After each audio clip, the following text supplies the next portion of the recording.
যে আসামির বক্তব্য প্রচার করা অপরাধ না, কখনো না।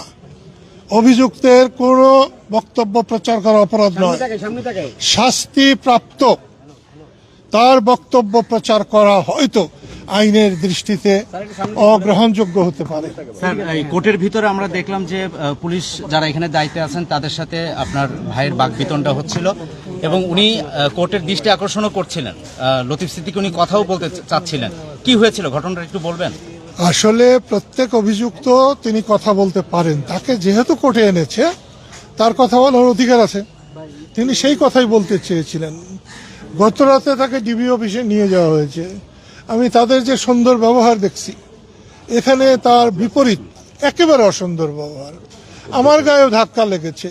লতিফ সিদ্দিকী 87 বছর বয়স, যার এই বাংলাদেশের জন্মের বেদনার সাথে যিনি জড়িত। ঠিক আছে, আমি মুক্তিযুদ্ধে একটা বিরাট সুনাম অর্জন করেছিলাম, কিন্তু তারও সূচনা করেছিলেন এই লতিফ সিদ্দিকী। লতিফ সিদ্দিকী না হলে আমি একজন রিক্সা চালক হতাম অথবা গরুর রাখাল হতাম।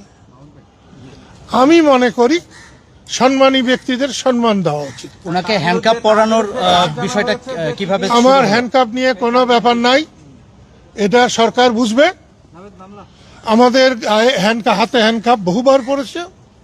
হ্যান্ডকাপকে আমরা খুব একটা খারাপ কিছু মনে করি না। বিবাহের সময় মেয়ের হাতের চুড়ি যেমন দেওয়া হয় আমরা ওরকমই মনে করি। আপনার ভাইয়ের বিরুদ্ধে মূল অভিযোগটা কি? আমি এ কথাটা স্পষ্ট করেই বলবো, মানুষ বাঁচে কদিন? ওনার 87 হয়ে গেছে, আমার 80 হয়ে গেছে। এখন যদি উনি কোনো অপরাধের দায়ে, যে অপরাধটা করেন নাই, তার ফাঁসি হয়, আমরা সাদরে গ্রহণ করব, কারণ আল্লাহ তাআলা তাকে তখন মুক্তি দেবেন, আল্লাহ নিজেই বলেছেন। উনি নিজেই তার ফাঁসি চাচ্ছিলেন, এটা কি বলেন?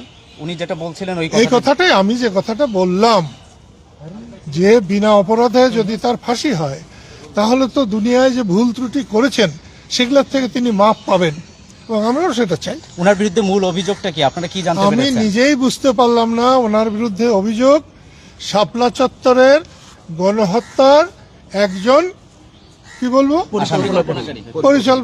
পরিকল্পনাকারী বলা যায় না, কারণ তিনি কিচেন ক্যাবিনেটেও ছিলেন না, তিনি তখন পাট মন্ত্রী ছিলেন। পাট নিয়ে হত্যা চলে না।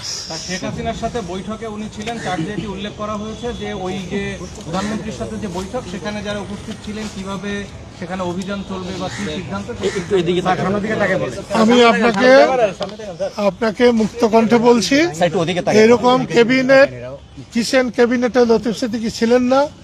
আর লতিফ সিদ্দিকী এই সময় কিছু ঘটনা নিয়ে বিতর্কিত ছিলেন আওয়ামী লীগের কাছে, শেখ হাসিনার কাছে, এবং উনি যেহেতু জয়কে বলেছিলেন কি যেন কথাটা, কিন্তু উনি ওইভাবে, জয় দেশে মানুষ নয়, রাস্তার মানুষ নয়, উনি বলতে চেয়েছিলেন যে জয় হচ্ছে বঙ্গবন্ধু শেখ মুজিবুর রহমানের নাতি, তাই ফেলনার মানুষ নয়। এবং সেইটাকেই জয় কারা, এই কথাটা বলে তার বিরোধী পক্ষ শেখ হাসিনার কান ভারী করতে পেরেছিলেন। এজন্য আমি বলবো যে আল্লাহকে অশেষ মেহেরবানি যে শেখ হাসিনার কান তখন ভারী ছিল। উনি আওয়ামী লীগ থেকে বহিষ্কৃত হয়েছিলেন, আবার সেই আওয়ামী লীগের সময়ের আমলের ঘটনাই তার সাজা হচ্ছে, এটাকে কিভাবে দেখেন আপনি? এটা একেবারে অন্যায়, উদ্দেশ্য প্রণোদিত, এবং এটা একেবারে অচল। আপনারা কিভাবে আইনি লড়াইটা লড়তে চান? লড়বো, আইনের লড়াই যেভাবে লড়ে ঠিক সেভাবে। মানে আপনার ভাই একেবারে নির্দোষ বলতে চাচ্ছেন? এ ব্যাপারে একেবারে নির্দোষ। আপনারা করছিলেন, মানে অনুমতি চেয়েছিলেন দেখার জন্য, অনুমতিটা তো দেয় নাই, বা আমরা ওনার সাথে কথা বলেছিলাম, সেই পারমিশন দিয়েছেন, এবং আমরা আজকে আমাদের ওকালতনামা সাবমিট করেছি, সেটা সিগনেচারের জন্য পারমিশন দিয়েছে। আমরা আবার কোর্টকে পারমিশন চেয়েছিলাম, উনি কোর্টকে অ্যাড্রেস করে কিছু কথা বলতে চান, সেটা কোর্ট ওনাকে সেই পারমিশনটা অ্যালাউ করেনি। উনি কোর্ট বলেছে যে নেক্সট ডেটে যখন আসবে তখন পারমিশন দেবে, তখন কথা বলতে দেবে। আজকে তোর কথা বলতে আজকে দেন, আজকে পারমিশনটা। জামিনের আবেদন করবেন? আমরা পরবর্তীতে জামিন আবেদন করব। ওকালতনামা আমরা অলরেডি অ্যাকসেপ্ট হয়েছে, আমরা ওকালতনামা ওকে, কথা বলার পারমিশন দিয়েছি। নামটা একটু বলে দেন, সবাই চিনে না। আমার নাম আব্দুল্লাহ আল হারুন ভূঁইয়া রাসেল।